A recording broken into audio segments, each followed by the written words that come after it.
voice is dying. Why is my voice dying? I like the emo boys. I have an itchy nose. Ah. Oh no. Hello. Shiny. Today I thought it would be a fun idea to do the mid-year book Freakout tag, I believe is what it's called. I could be wrong.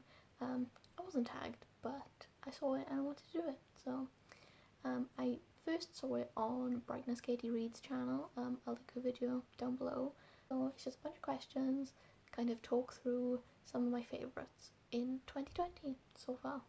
First question is my favourite book that I've read in 2020 this far.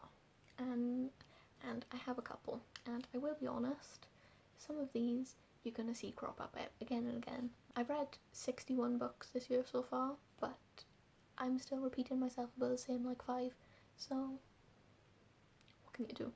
First of all, I have to mention Red, White and Royal Blue by Casey McQuiston, because this book just gave me everything I needed. It was adorable, it was happy, it was just, the characters are perfect, everything was perfect about it. I love this book. This was definitely a favourite. So something that happened this year was I got really into the romance genre of book, and one of my favourites, my favourite, let's be honest, is Punk 57 by Penelope Douglas. A lot of people have problems with this book and just Penelope Douglas's books in general. Personally, I love this book. The characters are great, they are complex and fun to read about, the plot is fun, the romance, perfect, enemies to lovers, friends to enemies to lovers, just, anything I could possibly want in a book. And of course, I couldn't not mention my favourite series that I've read this year, A Court of Thorns and Roses by Sarah J Maas. We all know this. This is my favourite. This is my jam. I love it. Which leads me nicely into question 2, which is the best sequel of 2020 so far. A Court of Mist and Fury, aka the second book in the A Court of Thorns and Roses series. A Court of Mist and Fury is my favourite book. Ooh. Bold claim, one of my favourite books of all time, the perfect follow-up to anything. Whenever I see people who like start A Court of Thorns and Roses and they're like, oh, it's good, but I don't know, I'm not sure, please stick with it. Trust me, it'll be worth it, because once that baby kicks in, it's perfect. You've got slow burn, enemies to lovers kind of romance. Perfect, wonderful, and the plot twists, and so good. And also the third book is really good, but like the second one just holds a special place in my heart. Question number 3 is a new release that I haven't read yet, but I want to, and that is House of Earth and Blood / Crescent City by Sarah J Maas. I never know what to call it, because I'm pretty sure Crescent City is the series name and the book is House of Earth and Blood, but I don't know, because Crescent City jumps out at me, so I can't help but call it Crescent City. But this one, because as I said, I loved ACOTAR, and I haven't read any other Sarah J Maas books. I haven't read Throne of Glass yet, and I'm excited to give this one a go.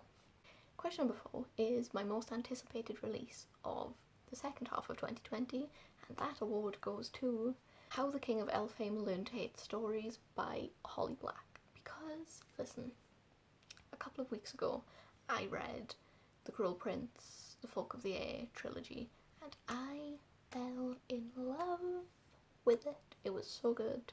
Cardan, my love. It's just really good, and I'm excited for more from Cardan's perspective. Hello. How can I not be excited about that? Number 5 is my most disappointing read of 2020 so far, which has to be A Ballad of Songbirds and Snakes by Suzanne Collins.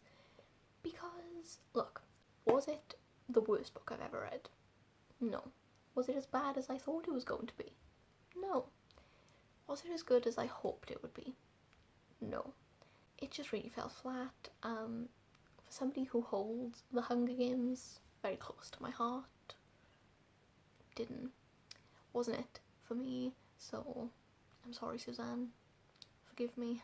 So number 6 is the biggest surprise of 2020 so far, and this one I kind of have to go with Heartstopper by Alice Oseman. Not because I didn't think I'd like the plot, but because I don't read graphic novels, so I wasn't really sure how this was going to go.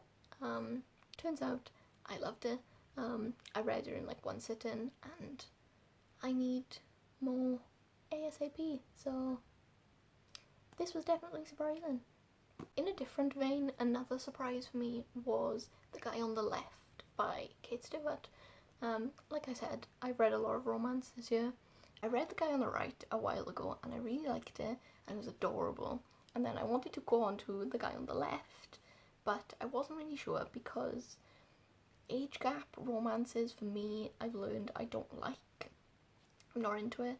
But this one was the cutest thing I've ever read in my life.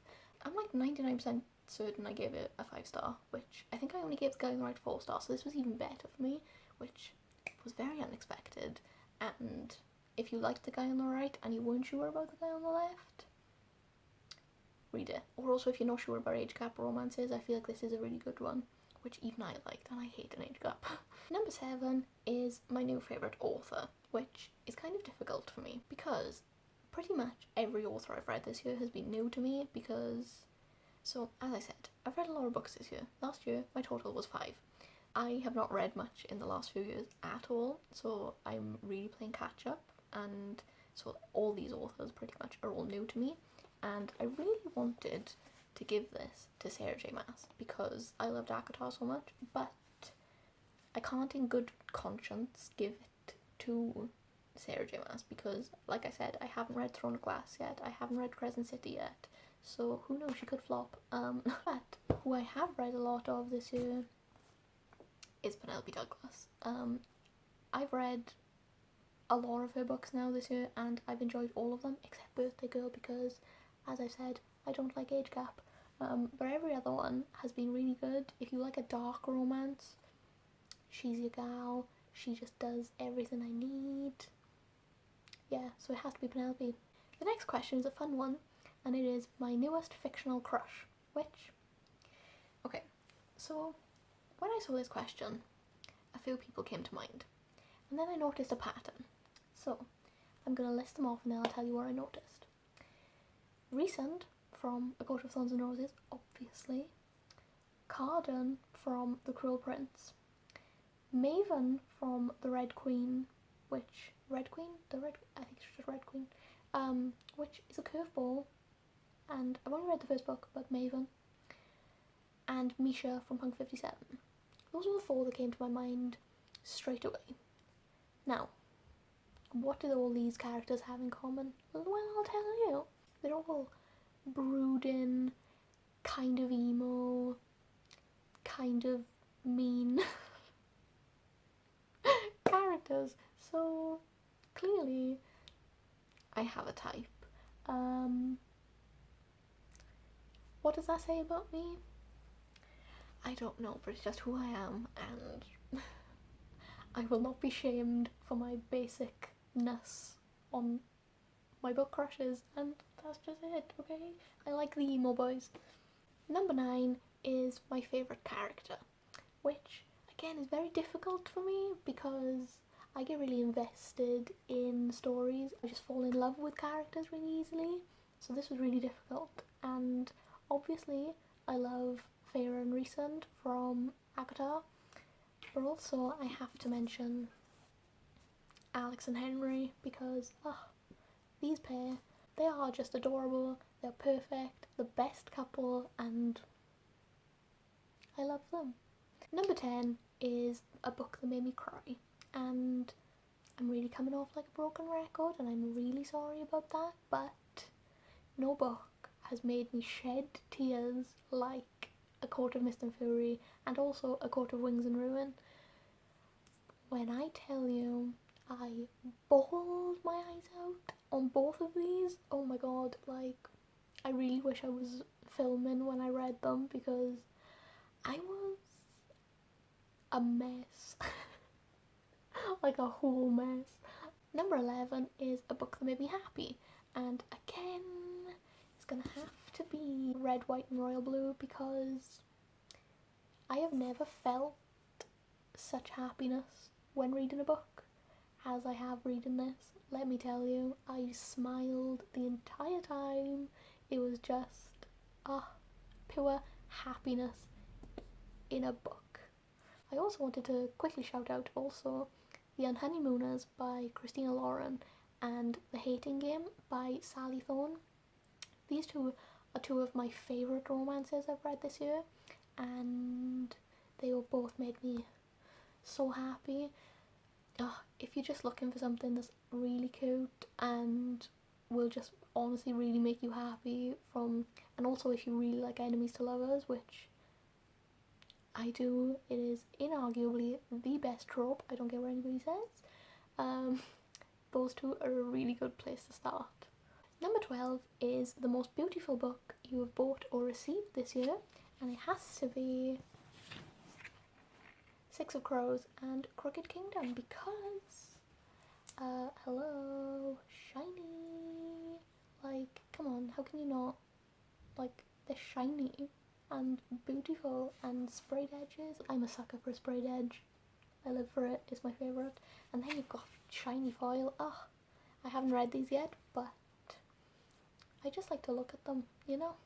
These were a birthday present and I just like to do this with them because apparently I'm 5 years old. Number 13 is what books I need to read by the end of the year. A goal of mine by the end of the year is to read more adult fantasy because my boyfriend is a big adult fantasy reader and has been trying to get me to read it for the longest time, but I'm scared.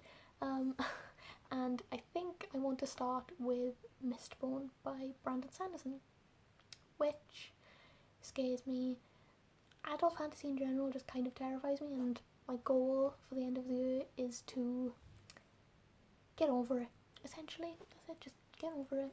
I also really want to read, obviously, Six of Crows, and also Shadow and Bone by Leigh Bardugo. I haven't read any Leigh Bardugo yet, and I need to. The last question is to just do a little shout out for my favourite people in the book community, and it has to go to my TTC girls because they're the best and I love them. And also, you're all tagged to do this video because why not? It'll be fun.